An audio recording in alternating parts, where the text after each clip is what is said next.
Passport size photo video করছো এই সরাসরি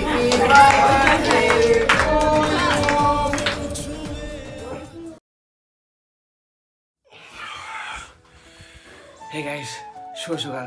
আজকে ভাই সকাল থেকে ব্লগটা শুরু করলাম। ঘুম থেকে উঠে ঘড়ি কাটার সময় এখন 8টা বাজে। ব্রাশে খানিকটা টুথপেস্ট নিয়ে নিয়েছে, নিয়ে বাইরে যেই বের হয়েছে দেখছি এরা দুজন বসে আছে। মানে ব্যাপারটা হচ্ছে এদের ঘুম ছাড়েনি এখনো। মুখগুলো দেখেছো কি অবস্থা।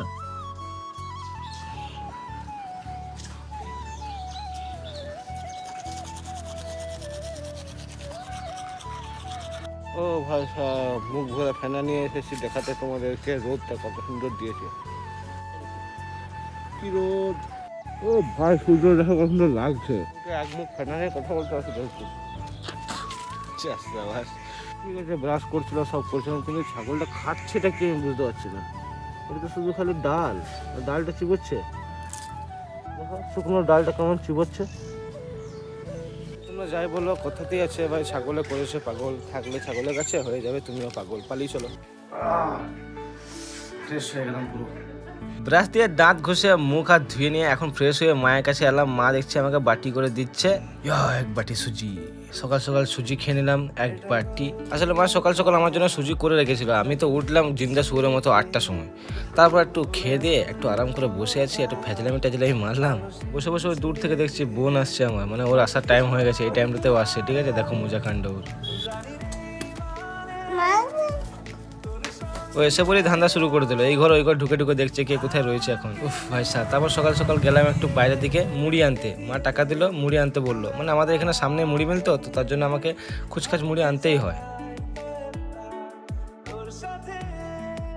চলো মিলে যখন এসেছি এই মুড়ি মিলটা তোমাদেরকে একটু দেখায়। এইদিকে রয়েছে বড় বড় জায়গাতে মুড়ি পলিথিনের মধ্যে রাখা আছে যাতে মিলিয়ে না যায়। আর এইদিকে রয়েছে মেশিন, এইদিকে রয়েছে কাউন্টার, আর এই হচ্ছে সেই মেশিন যে মেশিনের চাল ভাজিয়ে মুড়ি হয়। আর এই গরমের মধ্যে যারা মুড়ি ভাজায় তারা বুঝতে পারে কি কষ্ট।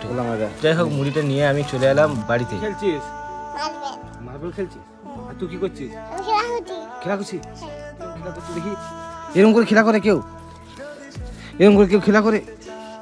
হ্যাঁ হ্যাঁ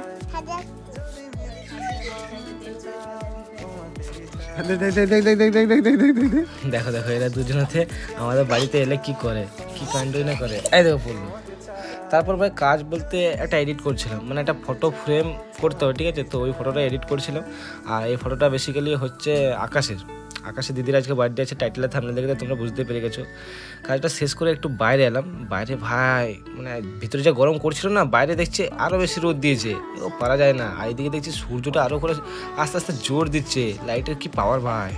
যাই হোক গরম তো গরম। যে ডিজাইনটা এখন করলাম ওই ডিজাইনটা তোমাদেরকে এখন দেখাচ্ছি। একটা ডেমো প্রথমে প্রিন্ট করেছিলাম, এটা A4 পেপারে। এটা হচ্ছে ওই ডেমোটা। আর দেন এটা পাশে যেটা হাতে রয়েছে এটা হচ্ছে ওই ফটোটা ল্যামিনেট করা। তোমরা এদিকে করতে চাও আমার সঙ্গে কন্ট্যাক্ট করতে পারো, আমি করি এরকম কাজ। তারপর ভাই বিকেলবেলাতে একটু কায়দা মেরে চলে এসেছি এখন জিম করতে। মানে জিমটা শুরু হতে হবে না, তার জন্য একটু জিম টিম করছি যাতে বডি ফটি হয়ে যায়। ব্যাস বিকেলটা সন্ধ্যাটা এরকম টাইমে কায়দা মেরে পার করলাম। তারপর চলে এলাম আকাশদের বাড়িতে এসেছি। তোমরা তো জানোই আকাশের দিদির বার্থডে আছে, তার জন্য কি বড় মতো মুখটা কথা। কেক কাটার জন্য কখন থেকে রেডি? কাটা নাই। এই দাঁড়াও, ইয়ে দাঁড়াও। 92 এই সরি 26 ওইটা ওটা জল। দেন সবশেষে এখন কেক কাটা হচ্ছে। আর সত্যি বলতে ভাই এরা আমার জন্য ওয়েট করছিল। আমরা না অনেক লেট করে এসেছি। মানে ব্যাপারটা হয়েছে যে আমরা দুটো ফটো ফ্রেম করছিলাম, সেই কারণে আমাদেরও লেট হয়ে গেল। সেটা তো আকাশ জানে না। আকাশকে আমরা বাহানা মারছিলাম যে এইদিকে আছি ওইদিকে আছি, ওই জন্য লেট হয়ে গেল। এইখানে ভাই একে দেখো একবার। এদিকে আকাশের দিদি যায় ফটো তুলছিল, আকাশ ক্লিক করছিল। এদিকে কিন্তু দারুণ ভাই, হেভি ক্রিমটা খাচ্ছিল। আর নতুন রকমের একটা স্ট্যান্ড ফ্যান ছিল, এই যে আকাশের মামা ধরে দাঁড়িয়েছে ভাই। সবার দিকে হাওয়া যাচ্ছিল, ঘুরে যাচ্ছিল একবার করে ফ্যানটা নিয়ে। তারপর সবাই গিফট দিল, আকাশ দিল ফটো ফ্রেম। দেখো ফটো ফ্রেমটা কেমন লাগছে। এবার আকাশকে পাসপোর্ট সাইজ ছবি তোলার মতো একটা পোজ দাঁড় করালাম। ও ভাবছে ফটো তুলছে, আসলে আমি ভিডিও করছিলাম। তারপর বুঝতে পেরে হাসছে। এবার আমরা এসেছি, উল্টো পাল্টা যা 50 কোটি ছবি তোলা হয়ে গেল। সব শেষে অনেকটা রাত্রে আমরা এখন ডিনার করছি। ডিনারে রয়েছে ভাত, আরও অনেক কিছু, তার সাথে রয়েছে চিকেন। আর এদিকে রয়েছে আমাদের জিন্দা সুরগুলো। হাইস করবে না একটু? হাইস আমাকে ছবি নিতে হবে তো আমি এলে ওর ক্যামেরা অন হয়ে যাবে। বাস এটি গেলে good night. Good night everyone. Good night. চাবি খুঁজে পাই না। গাড়ির চাবি হারিয়েছে মানা, বাইকের চাবি হারিয়েছে মানা। চাবিটা খুঁজে পেয়েছে তখন। ওইখানে চাবিটা ফেলে রেখেছিল গাছতলটায়। গাছতলাতে, আরাম করে বসেছিল ওখানে, চাবিটা ফেলে পালিয়েছিল। খুব সুন্দর আমার মনে সুখে খাওয়া দাওয়া। তুমি কিছু বলো। এই ব্যক্তি চাবি হারিয়েছে, তো একে কি করা যায়? আর এই ব্যক্তিটা কি করেছে? এই গাড়িটা এরকম কেটে দিয়েছে, মুখন্দ মতো মুখটা দেখা রে শোনা। কোন এই চলো টাটা। টাটা, গুড নাইট। Good night. আর তুমি চাবি হারানা। চাবি হারানা, গুড নাইট। যাই হোক, চাবি টাবি লাস্টে হারিয়ে এইরকমভাবে সারাদিনটা কাটলো।